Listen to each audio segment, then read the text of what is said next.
Has issued a stark warning that ISIL will resurface very quickly if the US withdraws its troops. It is very likely that ISIS will have the opportunity to set conditions for future resurgence and territorial control. Absent sustained counter-terrorism pressure, ISIS could likely resurge in Syria within 6 to 12 months and regain limited territory in the Middle Euphrates River Valley. Well, these recent words from the Pentagon are quite the opposite of what we've heard from U.S. President Donald Trump, who says that ISIL has indeed been defeated. We're knocking the hell out of ISIS. We'll be coming out of Syria like very soon. We have just absolutely decimated ISIS. Just absolutely obliterated ISIS in Iraq. We have won against ISIS. We've beaten them, and we've beaten them badly. Now we've won.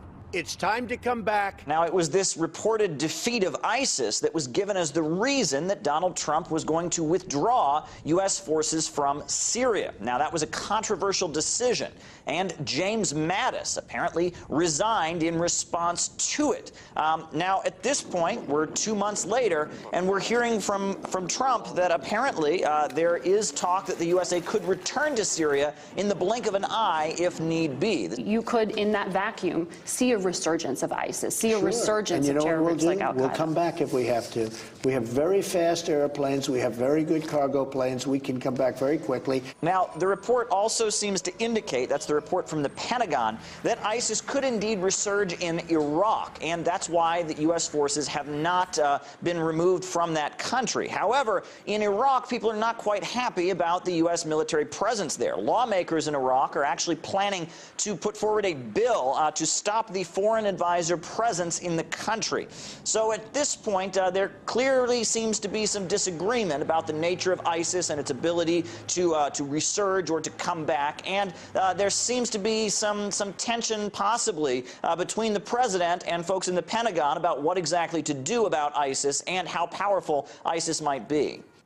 Security analyst Charles Shoebridge told us that fighting ISIL was never the top priority for the US in Syria. Well, this analysis today isn't a complete surprise, of course, because when Donald Trump announced his decision to withdraw from Syria a couple of months ago, there were a huge number of off-the-record briefings by the Pentagon, by security and intelligence agencies. We see that the intelligence chiefs are suggesting that US troops should stay in Syria because of the threat from ISIS. But Trump himself, of course, has said that in relation to Iraq and in relation to Syria, that the reason why the US troops there isn't to do with ISIS anyway. It's to do with protecting the interests of Israel by keeping Iran at bay and stopping the expansion of Iranian influence across that country.